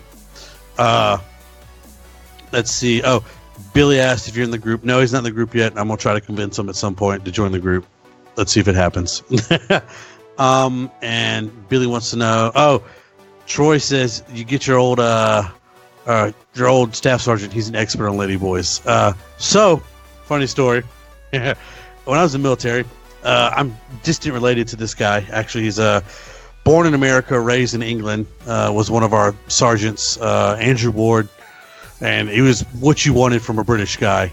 Completely vile, cunt this, cunt that, twat this, twat that, all the time. Drank like a true Brit, and he was amazing. He was so much fun. He loved going to Thailand on a regular basis, and he and we swear to God up and down that he is dating a Thai lady boy now, or he called his Thai prostitute girlfriend, his TPG. He would go see her for 2 weeks a year, every year in Thailand, and we swear to God it was a Thai boy. If that's what makes him happy, then more power to him. All right. Oh, he's fantastic. I love him to death. I'd take a bullet for him, but I swear he was in Thailand recently because I saw photos recently, and one of those girls with him definitely looked like a man with a wig. Billy Strader, favorite outdoor activity you enjoy with family? Outdoor activity I enjoy with family. Probably playing with my nephews. We play whatever. We play dodgeball. We play.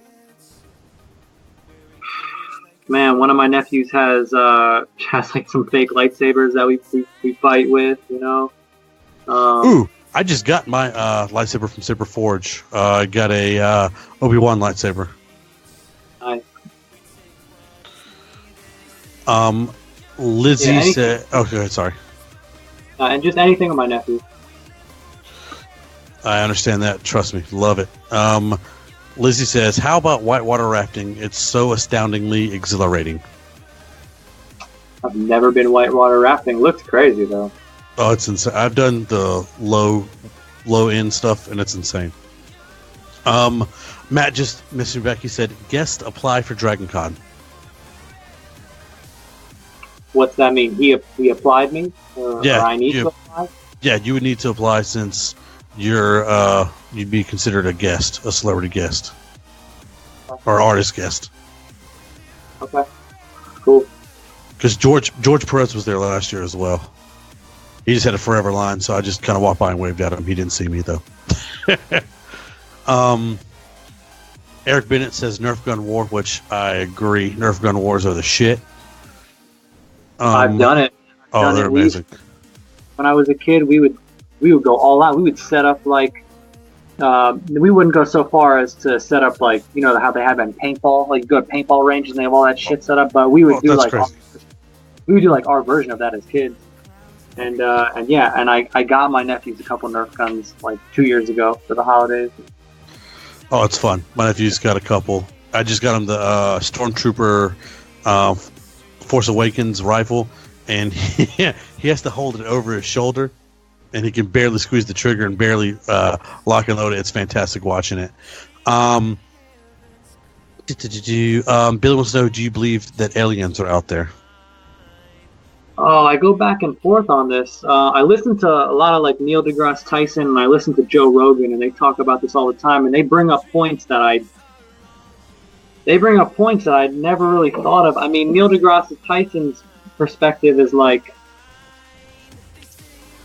when we see ants, like if we see like an ant pile, we assess what an ant pile is, and we just kind of keep moving. We're not going to interact with them. And that's his point, is where maybe they've seen us, but if they could see us, if an alien race could see us, that would mean that their technology is so advanced that that's what we would look like to them, is ants. Like, we wouldn't even be communicable to them, because in order to traverse the fucking galaxy to get from just the closest star to us, the technology for that would be like unfathomable. So like they'd be that advanced. But then there's what's his other perspective that I just... Then there's the perspective of that we could be the most advanced in the universe, and that's why we don't see anything anywhere. And it's so hard. Yeah. It's so hard for life to get to where we're at because of the constant radiation and asteroids and the sheer goddamn, like, how hard it is for life to take root on a planet. All the things that need to be right. I mean, it's so unbelievably hard, and yes, there's this many stars in the universe. You think the odds are there for it to happen, but just the distance is so vast that, yeah, there's got to be something out there. But I mean, whatever set up the universe, I mean, I feel like they set it up so you can't interact. We can't, have a first contact with other species. I mean, it's like damn near impossible. I mean, at least from a human brain's perspective. Like a human brain cannot fathom what it would take to make contact with even the closest star to us. How difficult that would be. So yeah, they got to be out there, but I don't think we're gonna be coming in contact with them. Bridget wants to know, if you could travel anywhere, where would you go? I want to go to London. And I've been to Europe a couple times, so I kind of checked out. I mean, but obviously there's so many places in Europe. I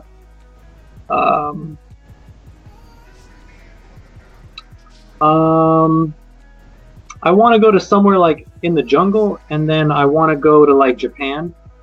Ooh. But I'm probably not going to go to Japan. You probably never leave, wouldn't you? You go and buy a one-way ticket and stay. I don't think I don't think that, but just the energy that it would take to get there is, I don't know, it's just so much. And I don't like sticking out a lot, and like I'm like really tall and white and American, and I just feel like the discomfort of standing out so much in a place like that would, I don't know, it just wouldn't, it would just take away from it a little bit. But I mean, that's silly. Like, I'm not gonna like let that stop me if I really wanted to. But yeah, just Europe. I want to go to Europe and stuff. Favorite food, treat, or sweet from Tori? I love Japanese food and I love Mediterranean food. Like Lebanese food, I love Greek food. I love Israeli food. I love, and then Japanese food. I love, and then sweets, chocolate, anything with like peanut butter in it. Creme brulee. I love. Yeah, I guess that's. Oh, there's this like, I go to this Whole Foods market by me every Thursday, and this guy makes this pistachio butter that's I'm addicted to. It's unbelievable. I actually just got some today. I'm so happy about it. I don't know if I could eat that. Oh, so good, man. He puts like sugar and salt and vanilla and coconut oil in it and mashes, makes the pistachios into like a butter. It's amazing. Billy wants to know, how do you like your steak cooked, and what side item do you get with your steak? Not a big red meat eater, so if I do, it's medium, or rare, medium, rare. But I don't really like steak a lot that much. I like fish a lot. I like seafood a lot. Side items, like sweet potatoes. I like a good salad with a good dressing. I don't know. I like stuff that I never heard of. Oh man, I had to take you some Filipino food. It's Asian and Mexican mix, pretty much is the best way to explain Filipino food. I'm obsessed with it.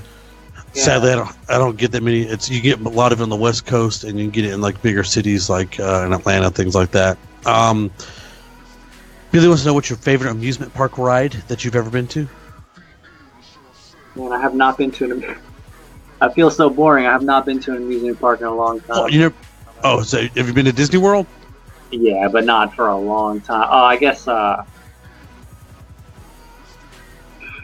it's Space Mountain, but damn, that's like so deep.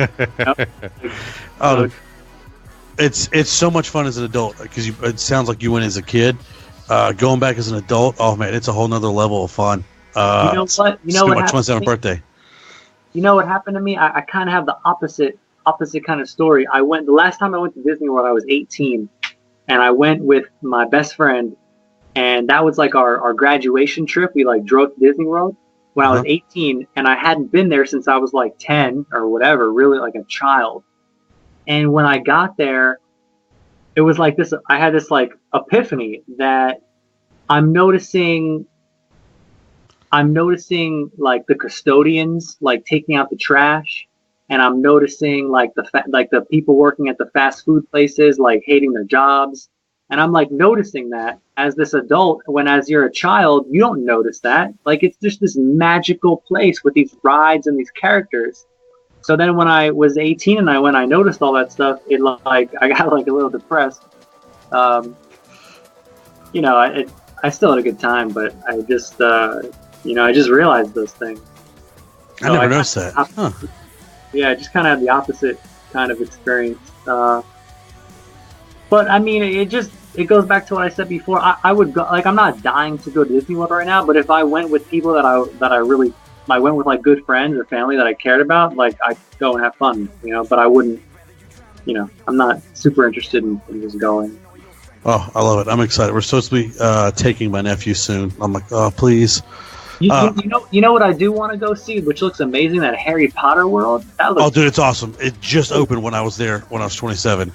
It's awesome. That Dude, that looks so nuts, man. I've seen pictures of it. It looks like the real place. Oh, it's a blast. I loved it. But my thing is, I love Magic Kingdom and Epcot. That's my two favorite things. Yeah. But I guess I'm rose-colored glasses on that for Disney World, because I got a couple friends that work there as actors and actresses, and they love it. I see their daily posts. Like my friend, she's depending on what day of the week it is, she's either Alice or she's Tinkerbell at Magic Kingdom. Okay, that's cool. And so I get to see how much she loves it in her daily post about it. Let's see. That's random, Billy. But I'll ask Eduardo's question first. Are you looking forward to depicting a certain character? Man, I'm doing it right now with Iron Fist. Like, that's, like, people had asked me what, if I could do one character, what would it be? And I would always say Iron Fist, and then I got the cover job. So I'm doing it, Iron Fist. So are you doing the new arc, or are you just doing issue 5? Oh, no, I've done 1 to 5 so far. I need to go to my store tomorrow and buy those then. The first one comes out this coming Wednesday. After the series comes out Friday, the first one comes out on Wednesday. Okay, so it hasn't come out yet. Sweet. Okay, so I haven't missed out. Perfect. Because I have all the She-Hulk so far that have come out. Billy wants to know: do you rent or own your home? I rent. It makes relevance to me because I just got approved last week for a home loan, and I'm meeting my real estate agent tomorrow to start looking for a home to buy. That's cool, man. Yeah, I don't know, man. Buying a home seems crazy to me. I'm definitely not there yet. I got a stable enough job, and that I figure with what I make, it'd be more sense to put it into a mortgage than it would be to put it in a rent. Right. But on that note, we've been here 2 hours. Oh, nice, man. And just want to say thank you for stopping by, Jeff. We appreciate it. Yeah, dude. No, thank you for having me. Like I told you before, it means anytime anybody wants to come and talk to me and ask me questions about my art and my life and everything, it means a lot to me. So I really appreciate it. Well, I guess James, I don't know how to end these things, so it's my first one doing one of these as well. So I don't know how it ends, other than thank you for stopping by and hanging out. I will definitely keep up with you and try to see what we do to try to drag you to Dragon Con with us. Yeah, man. What size shirt do you wear? Depends on the brand, but extra large or large. All right, let's see. I got one of those and that, and I got sweet. Wait, hold on, let me double check this. Sweet. Offline, I'll need you to shoot me your address. Thanks, dude. Oh, now I'm getting made fun of. I need to have a sign off. Well, guys, oh crap, my pen just exploded on me, but not bad. I'm Ethan, your Ewok admin from Drinking Bro Nerds, and this is Jeff Dekal from Marvel. Thank you for stopping by, I seriously thank you for stopping by. I have fanboyed out pretty hard tonight because I'm a massive Marvel fan, and so this has been a treat for me. So thank you for stopping by, and I'll definitely message you more after this to get your address and whatnot. Cool, dude. Thank you, bro.